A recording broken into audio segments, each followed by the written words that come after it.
Doodle World is a new monster catching JRPG just added to Roblox on April 2nd. So that begs the question, should you play it?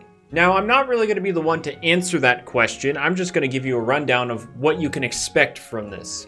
What I will say off the bat is Doodle World does provide that classic 2D Pokemon-esque experience because, well, this is a Pokemon-like game. In fact, the makers of this created Project Pokemon.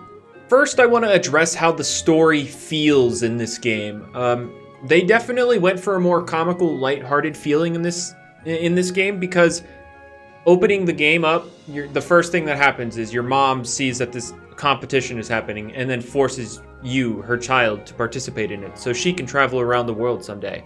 So yeah, just, a little lighthearted, comical-esque feeling to the story. Also, do I need to mention that the experience share in this game is free and is just given to you throughout the story? Nice. The next thing I want to cover is the hunting in this game, because as we all know, any monster catching game, generally you hunt for rare things.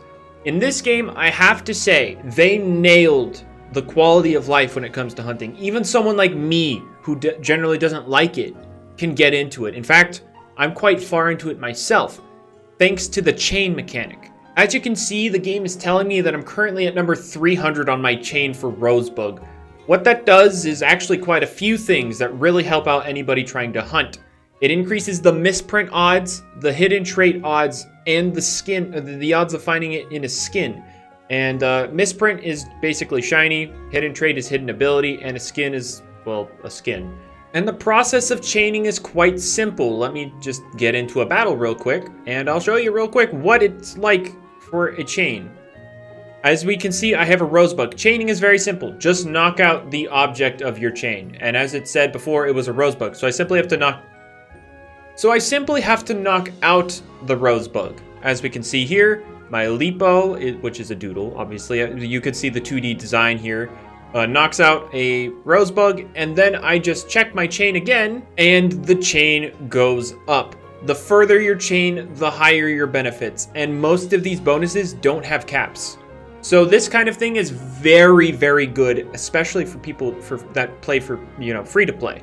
You don't have to, honestly, when they say you pay for convenience, they're not lying. Now let's talk about the PvP side of things. Now, the game is honestly too early into development to have a really thriving or healthy competitive scene. But what the game gives you to compensate is the option for a random battle, which gives you 6 random fully evolved doodles, and it's honestly a great way. It's a fun and great way to learn the type chart and what each doodle can do. Also, there's a time limit. It's a chess timer. It counts down on both sides, and whichever side hits 0 first loses. So that's really nice. Speeds the battles along. IVs or UPs do exist in this game in the form of stars.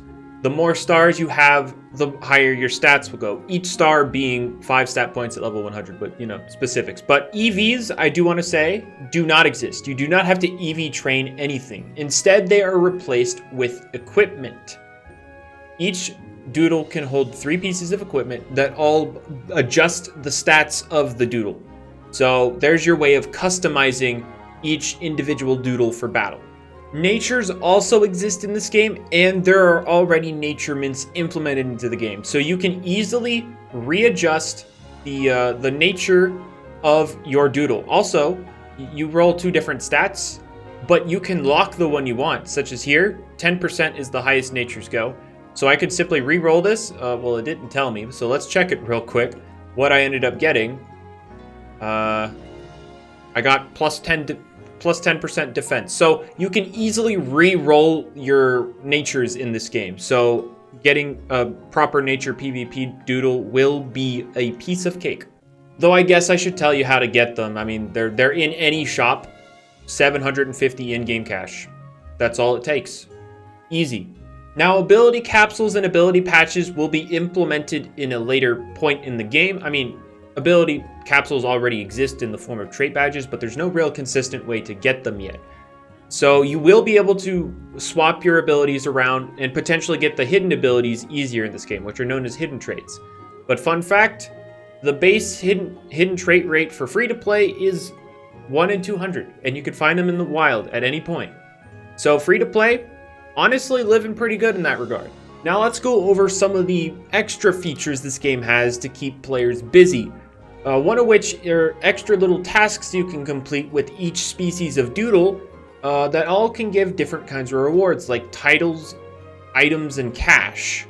There are also help center requests that give you basically little extra quests to do that give you extra rewards, such as, doodles, money, gems possibly.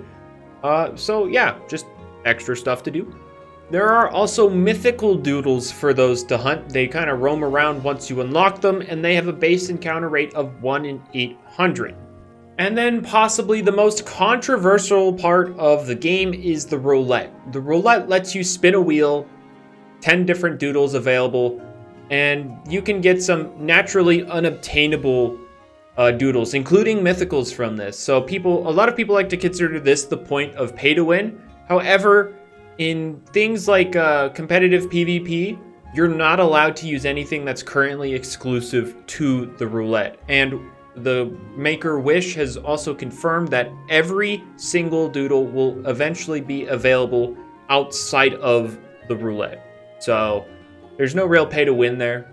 So overall, given the place in the game we're currently at, there's honestly quite a bit to do. So again, if you're a fan of creature capturing games and don't mind the 2D art style, I probably would play the game.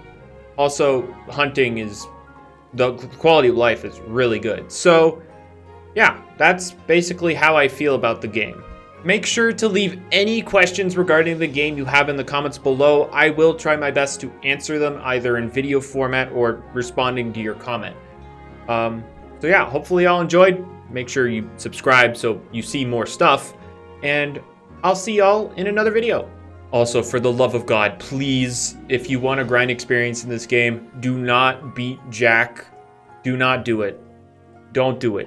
Experience in this game is absolutely atrocious if you do not have this battle available to you. Please do not beat it.